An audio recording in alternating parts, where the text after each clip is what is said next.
Panibagong batch ng mga OFW ang muling ipapadala sa South Korea bilang bahagi ng seasonal workers ng ahensya. Kasabay nito, pinag-iisipan na rin daw ng DMW ang pagbuo ng guidelines para sa pagpapadala ng mga OFW sa naturang bansa sa partikular na panahon. Tunghayan ang report na yan mula kay Alvin Pelobel. Hindi ito ang unang beses na maipapadala sa South Korea sina Marizel, Mati at Helen bilang agricultural workers. Katunayan, sina Marizel at Helen matagal lang magkatrabaho sa South Korea, 4 na beses ang mas malaki ang kanilang kinikita sa South Korea kumpara dito sa Pilipinas. 4 times na po. Then gusto po namin magtrabaho sa South Korea kasi malaki po yung sahod.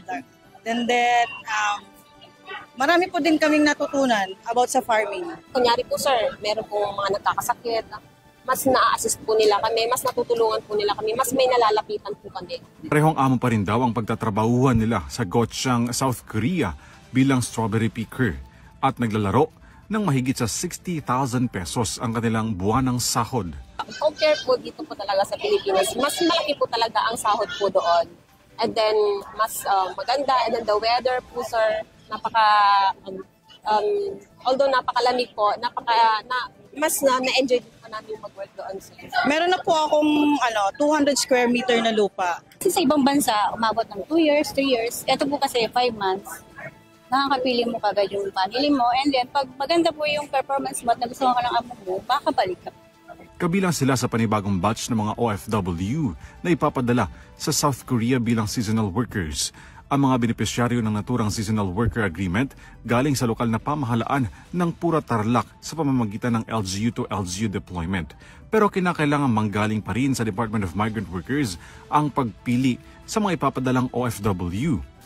Karagdagang 47 mga overseas Filipino workers ang ipapadala sa Gochang, South Korea para sa sektor ng agrikultura. Bahagi sila ng nilagdaang kasunduan ng Department of Migrant Workers para sa seasonal deployment ng mga OFW sa naturang bansa. Isinasapinal na rin daw ng DMW ang pagbuo sa permanenteng guidelines para sa pagpapadala ng seasonal agricultural workers sa South Korea, bunsod na rin ng mga issue sa illegal recruitment at sa labor. We have interim guidelines. We've had this for 1 and maybe 7 months already. Kung naalala nyo, early 2024, we had the interim guidelines. And now the time has come with the signing of this JMC ay magkakaroon na ng permanent guideline. Mayroon na umanong 4 na illegal recruitment hub na kinasuhan ng DMW dahil sa pandarambong sa mga Pilipinong nag-a-apply para sa seasonal work sa South Korea. Broker na sinampahan ng kaso sa criminal courts natin. Sec, ano po yung sanction na pwedeng maibigay sa kanila? Yeah, ang sanction nito is up to life imprisonment kasi yung mga brokers na sinampahan ng kaso, yung 4 na yun ay lagpas sa 3 yung mga biniktima nila eh.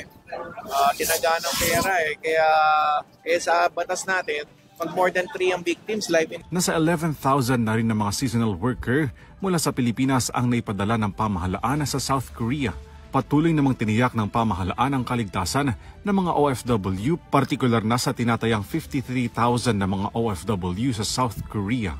Us in the Department of Foreign Affairs think that this is an excellent model of how the whole of government can cooperate, coordinate in order to ensure the safety, the deployment of Filipinos in a safe, legal, orderly manner. May this joint agreement bring lasting prosperity to both our nations and deepen the bond between the peoples of the Philippines and the Republic of the Korea. Para sa EuroTV News, Alvin Pelobello sumasaludo sa bawat Pilipino.